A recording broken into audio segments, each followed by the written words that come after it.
Bear Independent, brief, 12 January 22. In a 2021 national survey by Zogby Analytics, 46% of Americans believed that a future civil war was likely. 46%. The demographics who believed it was possible were mostly younger people, particularly those in the South and the Midwest. This is not surprising, considering the concerns that arose during the 2020 elections, concerns that the voting process, had been infected with unaddressed fraud. The sentiment was that if the republic itself was being compromised, I know the words, they're the best, tremendous. The sentiment was that if the republic itself was being compromised, and if the courts refused to address the issue, then the country could only be defended by taking up arms, as when it was first founded.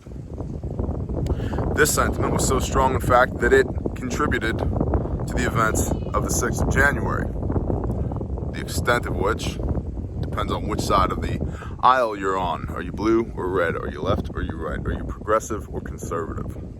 Either way, certainly a contributing factor. Bipartisan tension appears to be at an all-time high, with a bizarre amount of vitriol at even the interpersonal level. Families and friends have been broken up because of politics within the last 6 years. Livelihoods have been threatened. In some extreme cases, people have been killed, as in the case of Jessica Doty Whittaker in July of 2020. Even between states, the valley between right and left seems to be stretching wider than before as states radicalize their policies more and more. Florida and Texas state policies have veered sharply right, and New Jersey, New York, and the West Coast have gone sharply left. But the last Civil War, the first Civil War, was to stop secession, also known as the War of Northern Aggression, depending on which side of the Mason-Dixon you find yourself on. So what are America's opinions about secession today? According to a YouGov and Brightline Watch survey from earlier last year, a whopping 37% of Americans were willing to secede to join a new union. Again, the sentiment was strongest in the South as well as among Republicans. It's not just the right, though. According to a poll from the University of Virginia, 41% of Biden supporters were also open to the idea that it was time for blue and red states to go their separate ways. 41% of Biden supporters were open to the idea that it was time for blue and red states to go their separate ways. Recently, several news outlets have given coverage to researcher Barbara F. Walter and her new book, How Civil Wars Start, released in time for the one-year anniversary of January 6th. Coincidence, I'm sure. In the book, she pointed out that the United States democracy has rapidly tumbled from a score of 10 to a 5 within the Polity Index, which means that it is currently a partial democracy only, veering towards anocracy, which is part democracy and part dictatorship. Doesn't matter how many $50 words you know, I think we can all agree, regardless of which side of the aisle you're on, that we are indeed headed in that direction, part democracy, part dictatorship, with the ever-present reminder from Bear that we are supposed to be a representative republic. The Washington Post noted that the U.S. has already passed through its first two stages of insurgency, namely pre-insurgency and incipient conflict. What's up next? Open insurgency. And we, if you've been at this channel for any length of time, are familiar with the fact that we have talked at great lengths about insurgency abroad and here in the United States of America. Open insurgency is up next. The Central Intelligence Agency, La CIA, the agency, the company, has predicted, so many more names, has predicted that once the country enters that territory, open insurgency, then it will likely experience, quote, sustained violence as increasingly active extremists launch attacks that involve terrorism and guerrilla warfare, including assassinations and ambushes. Now, it depends on who you believe the domestic terrorists are, and to a greater extent, who they believe the domestic terrorists are. because there's a fine line between freedom fighter and terrorist, and generally speaking, that's ideology and politics. And the more closely aligned your ideology and politics are with those who are in power and or those who are funding you, the more likely you are to be a freedom fighter, not a terrorist. In other words, the CIA is saying that there's the potential for far-right terrorism as an answer to increasing fascism within the government. Cue the cyber crackdowns. And remember that. That's another facet. Information control and counterinsurgency is huge. That's why so many people are seeing their posts taken down, or their channels demonetized, or their videos deleted. Raise your hand if that's happened to you, all of the above. Which is why it's incredibly important that you share these briefs and these videos with people that you know and that you love that need to see this. So thank you for your thumbs up. Thank you for clicking the subscribe button, and thank you for sharing this video out to people that need to see it. To say an organized attempt at separation would be messy would be a massive understatement. Red and blue voters don't follow state lines any more than resources, transportation lines, or utilities do. What's more is that the federal government has access to a massive military. If states attempted to secede, would the federal government just stand down? Surely in some form history would repeat itself. No matter how you slice it, an actual separation of these massive United States would be traumatic. From ZogbyAnalytics.com, and if you're watching on Patreon, you have links to all of this. And if you're not, you should be. Patreon.com, search for Bear Independent, the economic engine of the Bear Nation. From ZogbyAnalytics.com, will the U.S. have another civil war? 46% said likely, 43% said unlikely, and 11% said not sure. So, a poll of 873 likely voters conducted on 1/18/21 with a margin of error of 3.3 percentage points. It's not a massive poll. However, certainly an indicator. 46%. Now, we've been talking at this channel for years, 4 years, about the potential for Civil War 2.0. And that's not just clickbait. It's real. It's out there. And it is absolutely messy. You think global pandemic supply chain has had an impact on your life, I would strongly recommend you consider the ramifications of not having, of having your own country be at war. From thehill.com, shocking poll finds many Americans now want to secede from the United States. Overall, 37% of respondents indicated a willingness to secede. Now, this is from 15 July 21. Support for secession is growing among every partisan group in the months following the January 6th Capitol demonstration. I refuse to call it a riot. If that's what rioting looks like, we need to take some lessons from the far progressive left. Because, hell, that wasn't even a peaceful protest. I make more noise than that getting out of bed in the morning. The interest in secession is greatest in the South, quote, where support was already highest and has the greatest historical precedent, end quote. So already tying, again, this is from The Hill. We don't need to guess what their political skew is here, what their bias is. But already tying this, hearkening back to Civil War 1.0, those racist people in the South. Quote, by this summer, we anticipate political tempers may have cooled, the group conducted, the researching group wrote. Negative. Support for secession is growing among every partisan group in the months following 6th-gen riots in the Capitol, but particularly among Southern Republicans, a new poll found. Yep. Fabulous. From nationalfile.com, poll, over 50% of Trump voters want to secede. 41% of Democrats agree it's time to, quote, split the country. Now, question. How much of this is the tail wagging the dog?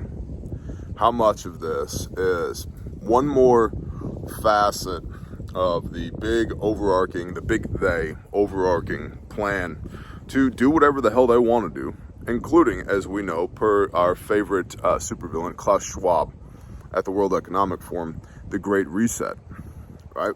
It's hard to have a great reset when the number one player on the world stage is the United States of America, and a lot of us are just filled with that FU mentality. Negative. We are rugged individualists. Give me my 40 acres and my mule, and I will take care of myself, sir or madam. I don't need your help. Now, many Americans are not that way, but enough of us still are, I think, that you have to fundamentally break the backbone of America in order for us to take the nosedive on the world stage that has been prophesied by the World Economic Forum. And we see demoralization campaigns across the country, around the world, regarding America, one of which I believe was the absolutely ridiculous immediate withdrawal from Afghanistan. Talk about demoralizing. How about an American Civil War 2.0? Tell me that doesn't serve the whims of they. From nationalfile.com, a shocking poll conducted by the Center for Politics at the University of Virginia, UVA, has revealed that most Trump voters and a significant number of the Biden voters are in favor of seceding from the Union and splitting the country. 52% of Trump voters and 41% of Biden voters, quote, at least somewhat agree it's time to split the country, favoring blue and red states seceding from the Union. Quote, significant numbers of both Trump and Biden voters showed a willingness to consider violating democratic tendencies and norms if needed to serve their priorities. I wonder what exactly violating democratic tendencies and norms means, because what's normal to me is it's very abnormal to many other people, and vice versa.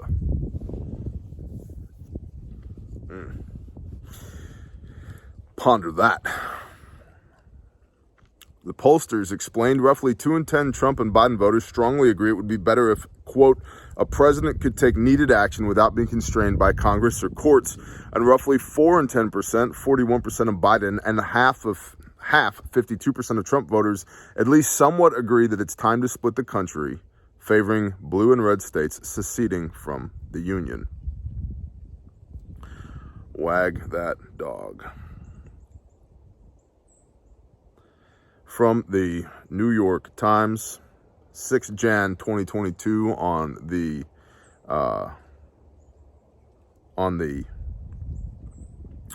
anniversary of the egregious, worse than Pearl Harbor and 9/11 attacks on the Capitol building. Are we really facing a second civil war? Opinion by Michelle Goldberg. Yeah, I think we are. Now, let's bring it home. What do you do about that? It's a lot like when people say, Bear, what are we going to do about martial law? There's not going to be martial law. There will only be martial law as long as the cucks allow it to be.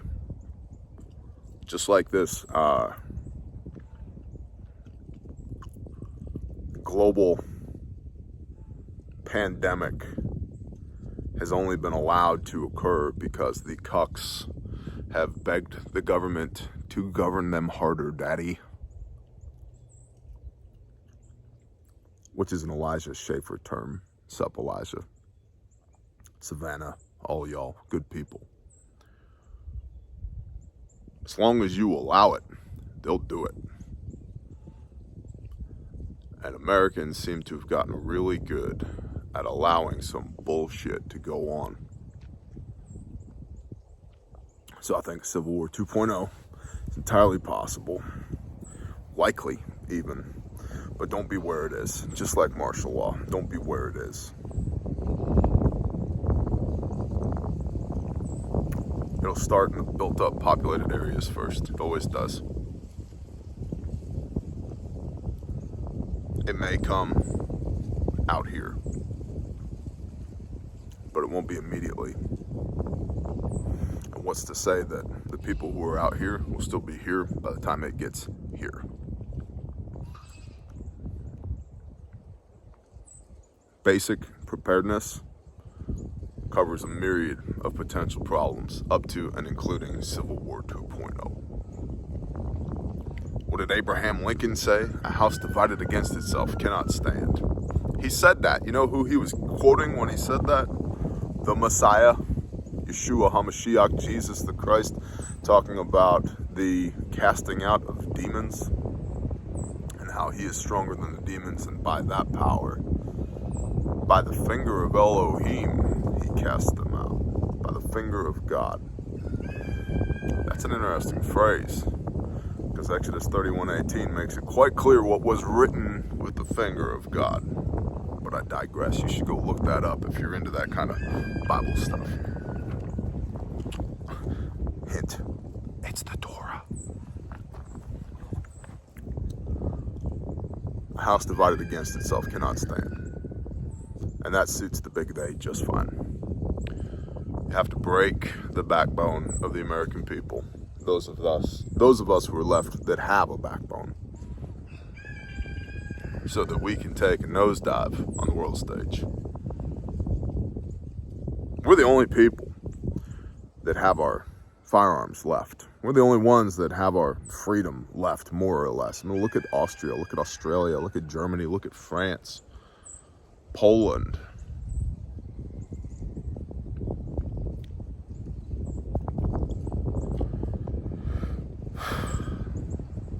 Never get on the bus.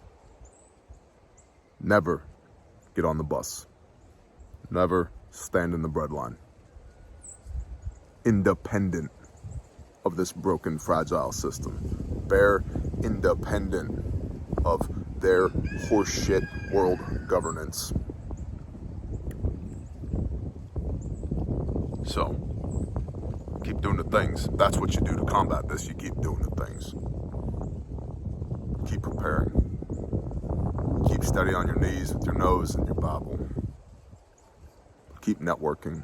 Keep developing your intel. Keep building relationships. Keep being the hands and feet of Messiah. Keep working your tail off. Keep getting out of debt. Keep going.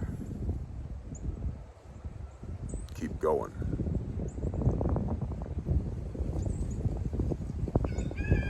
I want to thank y'all for being here. Thank you for supporting the show. There's myriad ways to support the show. Patreon.com. Search for Bear Independent. There's always a baby bear at the end of one of these videos. You can click there. Just go to Patreon.com. Search Bear Independent. Also, you can check us out at Refuge Medical. Newsflash, I own this company. Best first aid kits on the market. Handmade, made in America, guaranteed forever. This is the Bear Factor 3.0. I've got a, look, there's my logo. I've got, and as you can see, this gets used. Got some dirt and soot and all that on it. Got a soft tee on this side, a set of shoes on this side, and then it's your standard Bear Fact on the inside. Pop this lid, pull this out, and boom, there's your first aid kit. Cat tourniquet, pressure bandage, gloves. You guys know the deal. Quick clot down here, triangle bandage, small gauze, big gauze, rolled gauze, duct tape, Sharpie. Back here you got your chest seals, nasopharyngeal airway, your burn tech, burn dressing. I wish you had smell-o-vision, because this thing smells delicious from being out in the woods next to campfires with me. RefugeMedical.com is where you get this handmade. Look at that, made in America, guaranteed forever. 29 lives saved in the last 2 years, as Holly, Miss Hermit Hill, pointed out recently.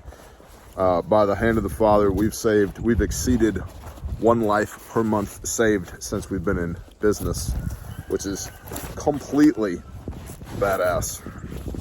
You guys know the deal. We're on 4 continents with all branches of the U.S. Armed Forces electively, because the men and women who put themselves in harm's way are looking at our kits compared to what they're issued and going, no, I want one of Bear's kits. It's way better, and it is.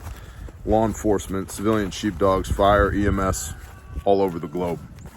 So you can support us at RefugeMedical.com as well. Use promo code BEARNATION for free shipping. And RefugeTraining.com, upcoming training dates. some Salt Lake City dates, some North Dakota dates. There'll be some more dates posting soon, but check them out. I think some Dallas dates and some Oklahoma dates coming up in the near future as well. So, and if you'd like a private class, sales at refugetraining.com will teach you the fine art of how to not die. And then like, subscribe, and share. That helps us greatly here on YouTube and our ongoing battle against the YouTube algorithmic robots. American Civil War 2.0, probable. When? I don't know. But they're baiting the waters. They're pouring blood in the water. They're conditioning us with all this reporting on the upcoming American Civil War 2.0. It's inevitable at this point. Half the country thinks it's going to happen. Yep. They're priming our subconscious for that type of overt action. What comes next? Hot insurgency. Stay frosty, boys and girls. Shalom.